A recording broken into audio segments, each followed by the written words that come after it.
Hello, and welcome to Message in the Middle with Marianne. We all know that life is hard, right? It's messy, it's unpredictable, but it can be wonderful all at the same time. My hope is that we can take a deep dive into self-development topics and explore life's lessons through book clubs, conversations, and interviews. And together, we can uncover the lessons that others have already learned to help us navigate this crazy, wonderful ride called life.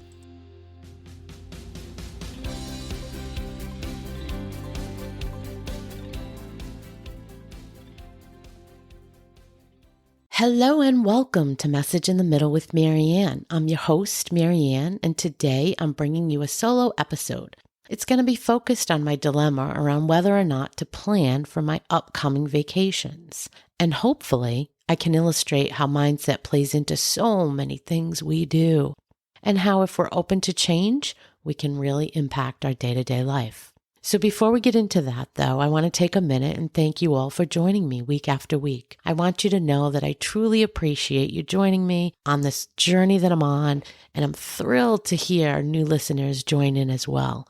Thank you for being here, and please let me know if there's a topic or question you'd like me to explore.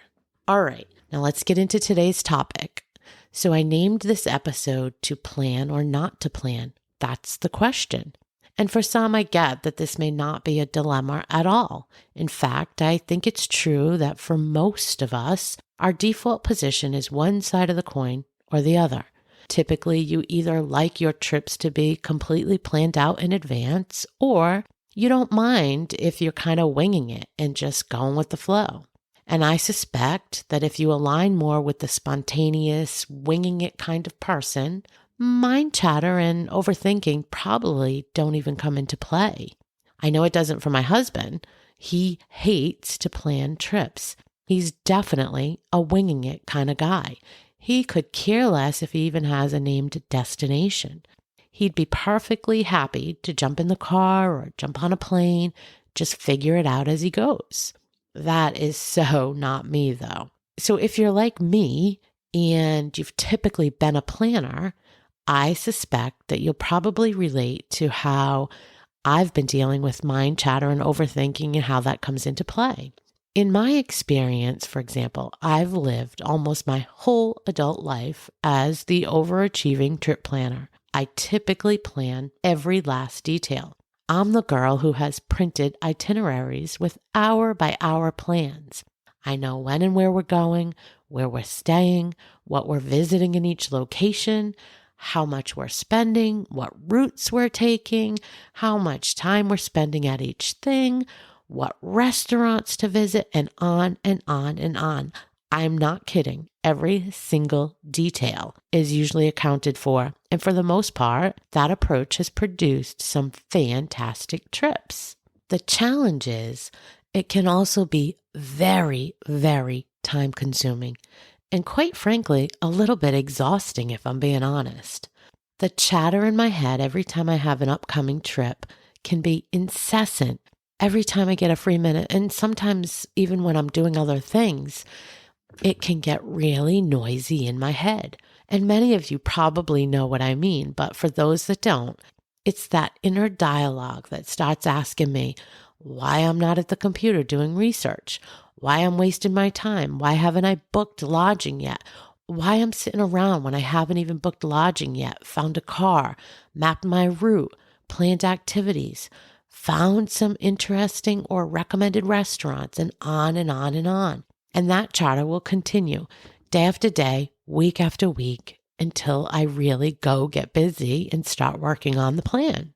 The thing is, though, now that I've been reprioritizing my life and using my time differently to make sure I include more downtime, more time for self-care and fun in my life, I really have less and less time that I want to give to sitting at my computer and spending hour on top of hour planning a trip. I just have no desire to waste, quote unquote, waste that time in that way. So therein lies the dilemma: to plan or not to plan.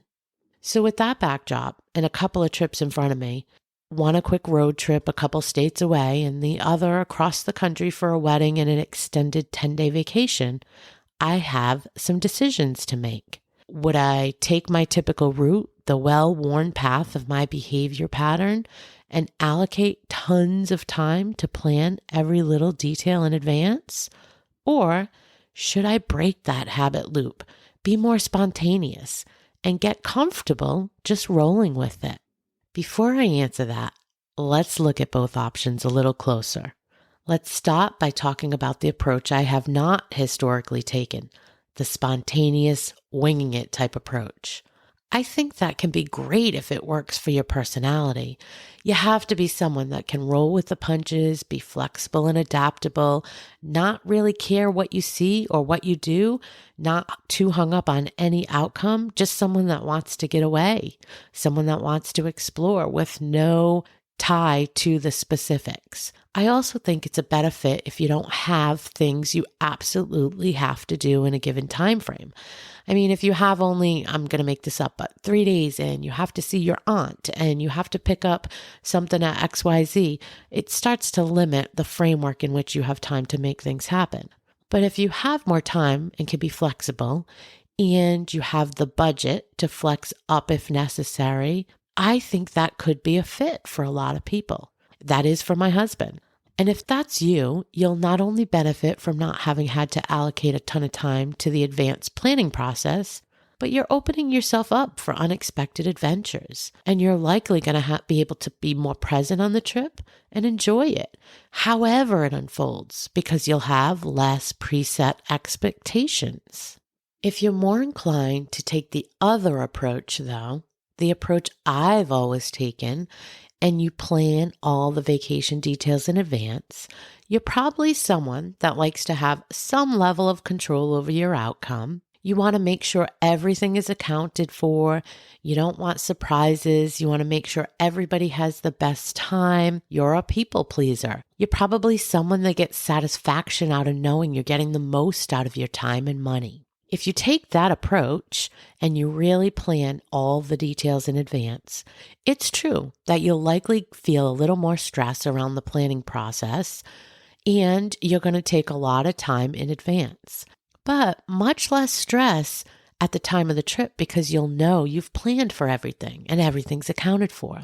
You're likely also going to save money by booking early and being able to compare prices. And you'll likely optimize your time by strategically planning the most effective paths to make sure you get the most out of the trip. The downside, in addition to all the planning time that you'll have to allocate, is you're probably going to be in your head most of the trip. You're going to be watching the clock, verifying your plans, recalibrating if things get off schedule, and so on. It tends to be something that you're constantly working to stick to throughout the entire trip. So now that I've shared my thought process with you on how I've been really trying to look at this and toss both sides around, understand the pros and cons, and to figure out what's blocking me from taking a new approach, and to figure out if there's a way I could compromise and be happy with that, I'm back to my question. Do I stick with my tried and true approach, or do I switch it up to plan or not to plan? I mean, that was the question. So as I sat here contemplating that question, I had a thought. What if, like all the other areas in my life I've been working on bringing more balance to, I bring more balance to this area? What if I plan some of the big things, like the destination or the flights if they're called for? What if I do some basic research for the area, but then leave a lot of the specifics to unwind as they happen? What if I just create a basic framework and then let the blocks fill in organically? What if I don't know all the answers, but trust that I'll be able to deal with whatever comes up? Haven't I seen that over and over in my life and been able to be flexible, adaptable, been able to come up with solutions? Wouldn't I be able to satisfy my inner dialogue by reminding myself that I made a decision to create a high-level plan and that's it? And if that voice starts talking to me, I just go back to that decision and reaffirm. And wouldn't I be flexing my newish muscle around living in the moment and enjoying the present? I know I've proven time and time again that I can adapt, that I'm flexible. I've seen it in lots of other areas in my life, and I am living more in the present. Isn't it time that I start to bring that to other areas of my life and extend it? And wouldn't it be more fun to be present for the journey and not in my head the whole time, watching the clock and checking my list to make sure we get everything checked off that had been planned for? Undoubtedly, the answer to all of that is yes. So, with you all as my witness, I'm choosing to make yet another change in my life and try to find more balance that aligns with the who I am now. I'm deciding that I'll create a high-level plan. I'll book the big ticket items and a handful of must-dos, but I'm not going to plan every single last detail of this trip or these trips that are coming up. I'm going to be more spontaneous, more go with the flow, and leave lots of room to let the trip unfold instead of orchestrating the whole thing. And hopefully, this is going to allow me to have more fun and be more present and retain most of my time prior to the trip for the things that I value more than sitting at the computer hour on top of hour to build the perfect plan. I don't know if any of this will resonate with all of you, or if you have similar styles of travel planning as I do, but I was thinking about it so much and I thought it's probably a good example to show how you can think through something and how you have to be flexible and open to shift and transform as you shift and you transform. And I think it's a good example of how so many of the areas in our lives cross over into the mindset work. I mean, before I started doing all this and really researching, really understanding mindset, I would have never thought about tying that to trip planning. But realizing that that incessant chatter in my head can really be tied to so many things in my life, and realizing that I have the ability to shut it down. It's just a choice. And I'm making a choice here now that I'm more aware to look at things differently and to stop the voice, to tell it that I've made a decision, to not keep wavering back and forth and just go forward with the new set plan. I can't promise this new approach will be successful for me, but I feel confident in the fact that I'm giving myself the gift of time before the trips and that I think everything will work out exactly as it should. It always does.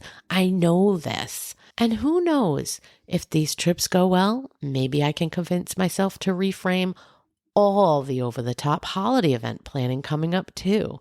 We know from last year's episodes that's something that I work on, that I also overthink and overplan for those types of things. And I'm working on it. Listen, guys, like all of you, I'm a work in progress. There's so much still to be done, but I am enjoying this journey, and I hope you are too. Take care, guys. And listen, if this resonates with you, let me know. Shoot me a message. Or like I said at the top of the podcast, if there's anything you'd like me to chat about, any questions you have for me, shoot me a DM. I'd love to be able to answer them for you. Thanks again for tuning in. Thank you for listening to this episode of Message in the Middle with Marianne. If you enjoyed the podcast, please take a minute to share it and write a review, as it helps bring new listeners to our audience. If you'd like to keep the conversation going between episodes, please join us at Facebook group Message in the Middle with Marianne.